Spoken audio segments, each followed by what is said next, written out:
और आइए मेटल्स पर ही करते हैं फोकस, क्योंकि JSW steel, JSPL, Tata steel, ये सारे मेटल काउंटर्स तो दौड़ रहे हैं, बट लीडरशिप देखिए आज कहां पर आई है। वेदांता 12 बजे 10% का अपर सर्किट लगा था, वहां से और गेन्स आई हैं, 11.5% ऊपर आपको वेदांता दिखेगा। और हिंडाल्को जो 10% का सर्किट लगाने के लिए तैयार है इस समय। तो दोनों एल्यूमिनियम से रिलेटेड स्टॉक्स, और नैल्को में भी 6% की अच्छी मूव आ रही है, इस 8% अब तो इनफैक्ट। क्यों एल्यूमिनियम स्टॉक्स ज्यादा चल रहे हैं बाकी मेटल्स के मुकाबले, आइए इसका कारण समझते हैं नेहा के साथ। नेहा बताइए। जी देखिए, एल्यूमिनियम तो चल ही रहा है, इसके साथ साथ हमने जिंक को भी चलते हुए देखा है। एलएमई पर एल्यूमिनियम की अगर बात की जाए 1.5 हफ्ते के हाइस पर है। आप घरेलू बाजार में देखेंगे तो प्रेशर दिखेगा, क्योंकि रुपया एकाएक यहां पर स्ट्रेंथन हो गया, उस वजह से प्रेशर दिख रहा है। लेकिन यहां से स्ट्रेंथ तो बिल्कुल दिखाई दे रही है। 13 मई से अब तक ही बात करें तो एकाएक 2 ट्रेडिंग सेशन में 4% का उछाल आया। 3 बड़े कारण है जिसकी वजह से तेजी आई है।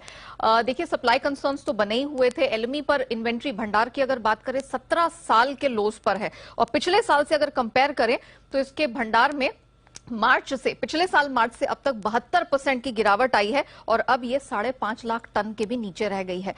यूरोप और रशिया में जितने शिपमेंट्स भर भर के भेजे जा रहे हैं, क्योंकि पार की बहुत क्राइसिस, पार की जो कीमतें वहां पर तेजी से बढ़ी हैं, उसको लेके बड़ी दिक्कत हो गई है, किल्लत हो गई है। ये एक बड़ा कारण रहा है। दूसरा बड़ा कारण है चीन की रीओपनिंग। देखिए, 6 हफ्ते के बाद फाइनली हमने मंडे को चीन की सरकार की तरफ से ये सुनते हुए देखा कि अब फेज्ड मैनर में अनलॉक की तरफ वो बढ़ेंगे, और 1 जून से फाइनली अनलॉक वो एम करके चल रहे हैं। तो ये एक बड़ा फैक्टर रहा है, क्योंकि चीन दुनिया के सबसे बड़े कंज्यूमर्स में से आ जाता है जब मेटल की बात होती है, किसी भी तरह के इंफ्रास्ट्रक्चर, इंडस्ट्रियल कंजम्पशन की बात होती है। और तीसरा बड़ा कारण ये है कि जो डॉलर इंडेक्स है, आपने नोटिस किया होगा कि बहुत तेजी से नीचे फिसला है।